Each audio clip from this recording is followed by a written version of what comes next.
known as the Happy Face Killer, Keith Hunter Jesperson adorned his numerous anonymous confessions with happy faces, a circle with 2 dots for eyes, and a broad crescent smile in the days before emojis became de rigueur.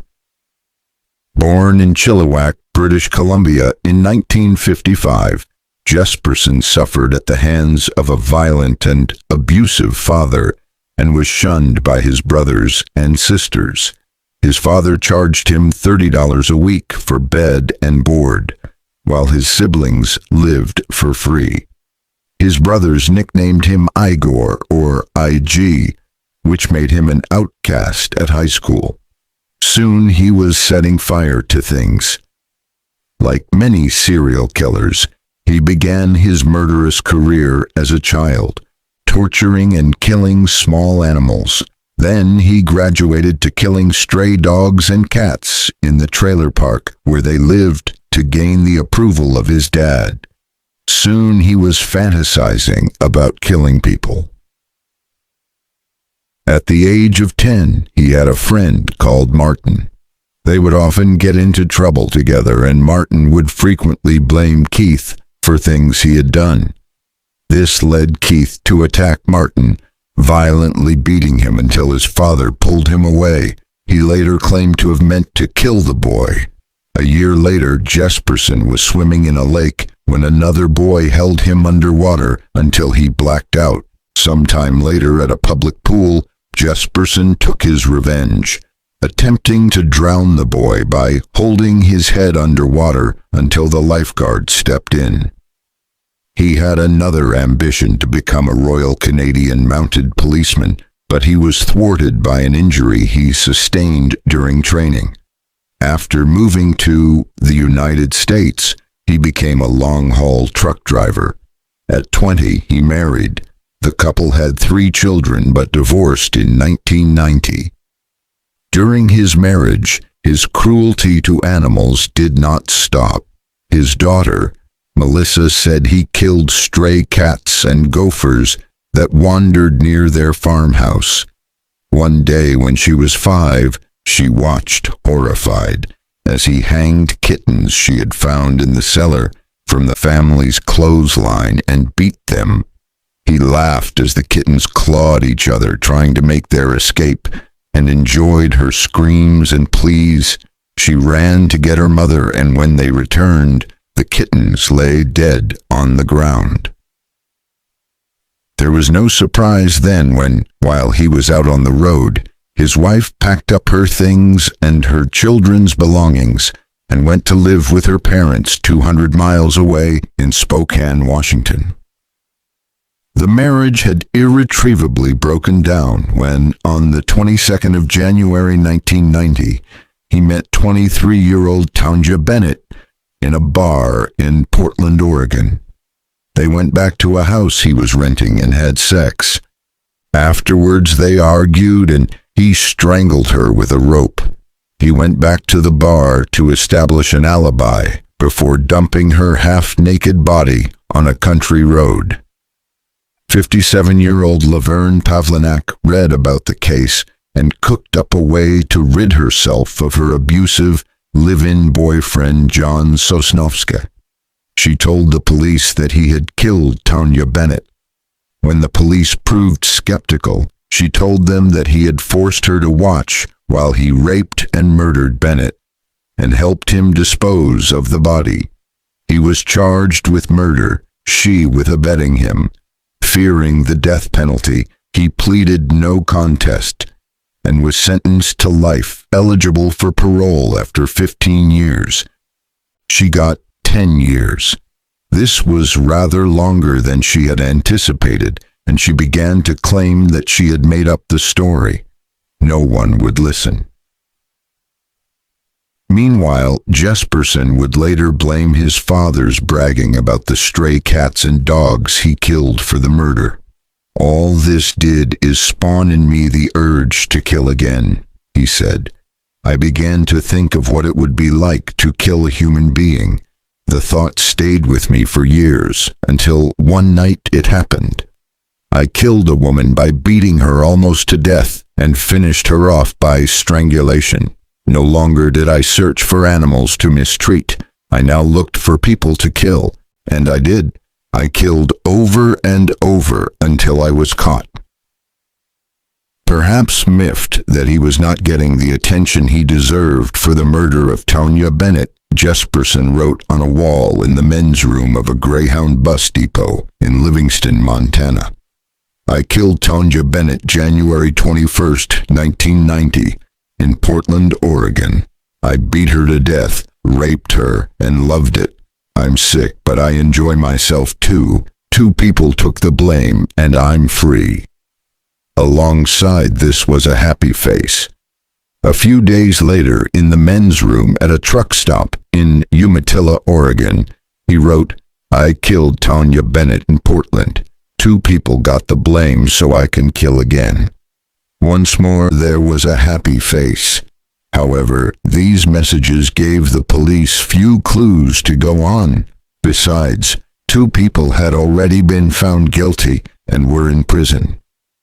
True to his word, Jesperson did go on to kill again. On the 30th of August 1992, the body of an unidentified woman was found 10 miles outside Blythe, California. She had been raped and strangled.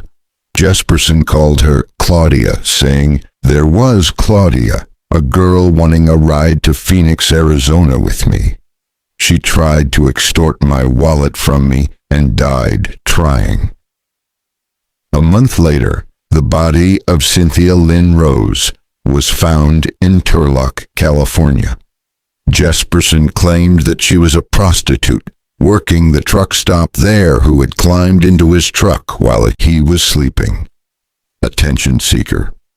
Around this time, he began writing to Phil Stanford, a columnist for the Oregonian, claiming that he had killed Cynthia Rose and other women. His letters were signed off with a happy face. Stanford quickly dubbed the author the Happy Face Killer. His 4th victim was another prostitute, 26-year-old Lori Ann Pentland of Salem, Oregon. Her body was found in November 1992 behind a store in Salem. She had been strangled. According to Jesperson, she tried to double the fee they'd agreed for sex. When she threatened to call the police, he killed her. DNA and other forensic evidence would link him to the corpse. He claimed that she made contact with him via Citizens Band radio, and they had sex several times. "I felt so much power," he wrote as the Happy Face Killer. "I then told her she was going to die and slowly strangled her." The following July, another woman's body was found west of Santanella, California, on a state highway near a route used by truckers. She had been dead for a couple of days, and the county coroner initially listed her death as a drug overdose. The case was reopened after the Happy Face Killer wrote another letter confessing. It referred to her as a street person. On the 14th of September 1994, another unidentified body was found by a road crew alongside Interstate 10 outside Crestview, Florida. The remains consisted largely of bones. The best the coroner could do was determine that she was about 40 when she had died. Jesperson called her Suzanne.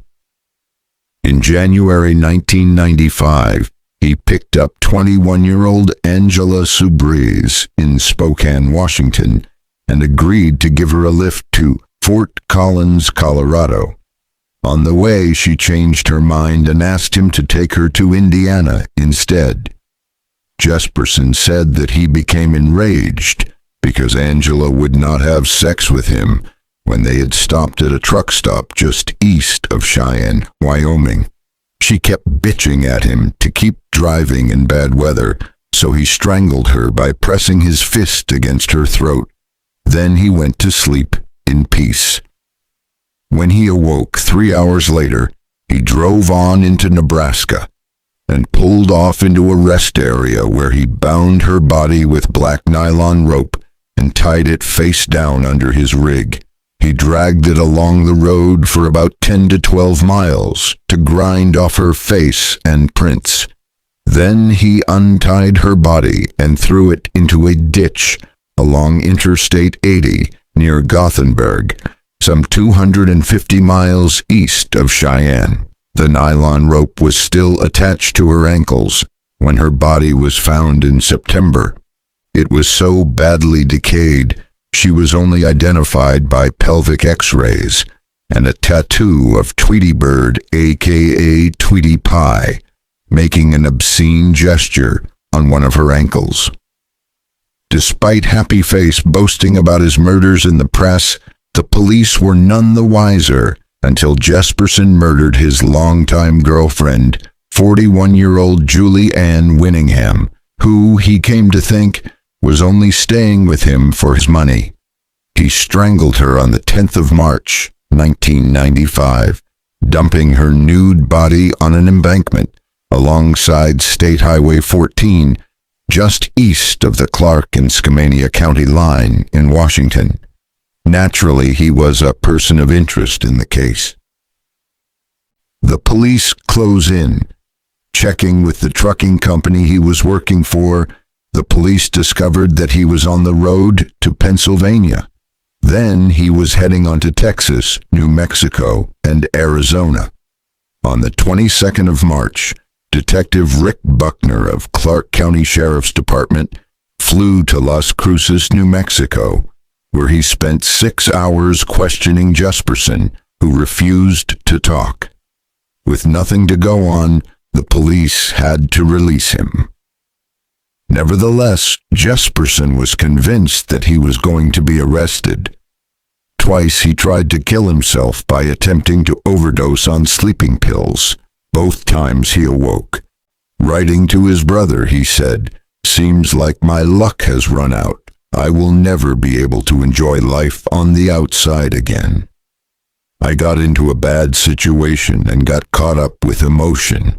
I killed a woman in my truck during an argument. With all the evidence against me, it looks like I truly am a black sheep.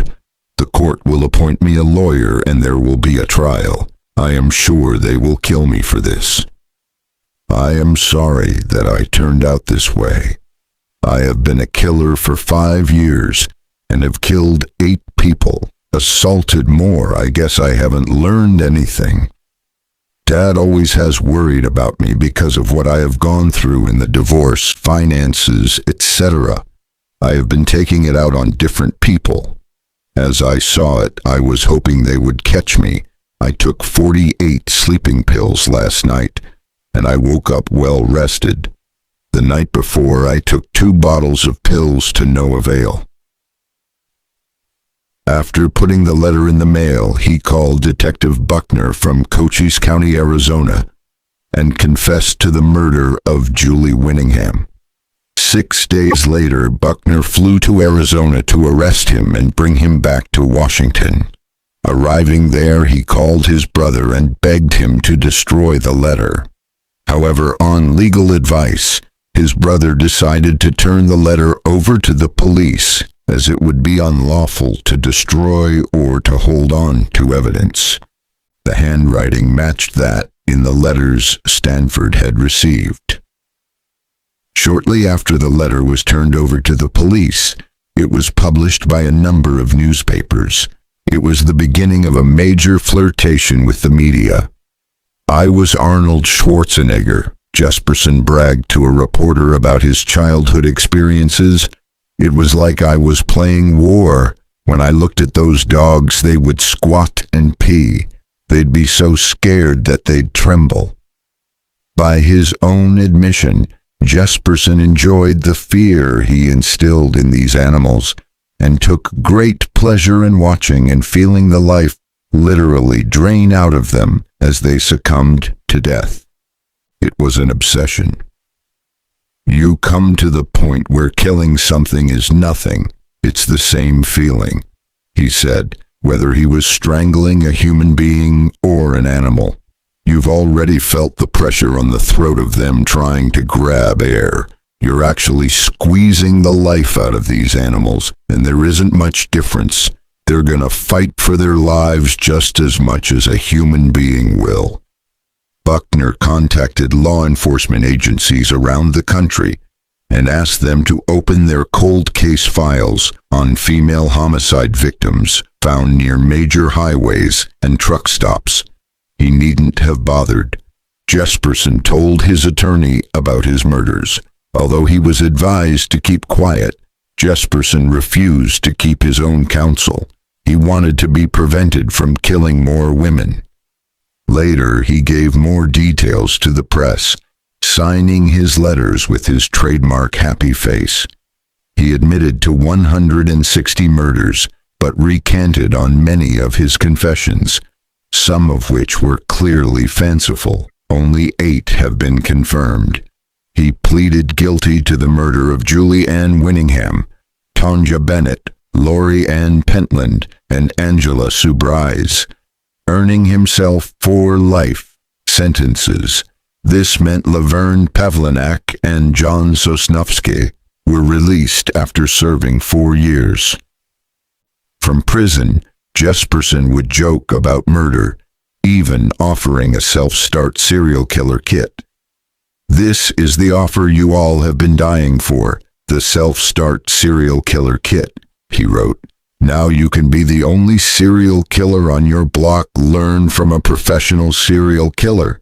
Get rid of that unwanted family member. Get that job you always wanted by opening up the slot. Everyone will be dying to meet you. You get a full-life Julie Winningham look-alike doll with an extra tough spring-back neck, so you will soon have the strength to squeeze the shit out of anyone."